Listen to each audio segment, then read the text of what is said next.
దేవుడు పేతురుని ఎంత ఎంత స్టడీ చేసాడో చెప్తాను.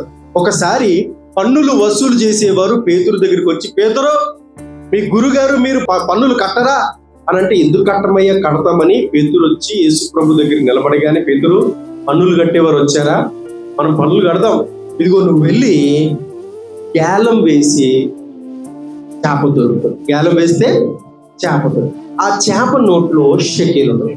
1/2 షెకేలేమో పన్నులు కట్టేవాడికి పన్నులు కట్టి, మిగతా 1/2 షెకేలు సేవలో ఉంచారు. ఇక్కడ మీరు ఎప్పుడైనా ఆలోచించారా, పేతురు గ్యాలం వేసి చేపలు పట్టేవాడు కాదు, మరి ఏం చేసేవాడు పేతురు? ఇప్పుడు యేసు ప్రభు ఏమనాలి, నువ్వు వల తీసుకొని వెళ్ళి చేపలు పట్టు, నీకు చేపలు దొరికితే బోల్డ్ షెకేలు వస్తాయి అన్నారు. కానీ యేసు ప్రభు అలా అనలేదు. కారణం ఏంటో తెలుసా? ఒకవేళ నువ్వు వెళ్ళి వల వేసి చేపలు పట్టమంటే, పేతురు వెళ్ళి వల వేసి చేపలు పెడితే ఆ నోట్లో షెకేలు దొరికినాయి అనుకోండి, పేతురు గారు మళ్ళా రారు సేవకు, అటు నుంచి అటే వెళ్ళిపోతాడు. అందుకనే నువ్వు వెళ్ళి జ్ఞానం ఏమన్నాడు దేవుడు. దేవునికి స్తోత్రం. దేవుడు మనకి ఏమి ఇవ్వాలో, ఎంత ఇవ్వాలో, ఎప్పుడు ఇవ్వాలో, ఏ సమయంలో ఇవ్వాలో, ఎంత ఇవ్వాలో నీకన్నా దేవునికి బాగా తెలుసు. దేవునికి స్తోత్రం.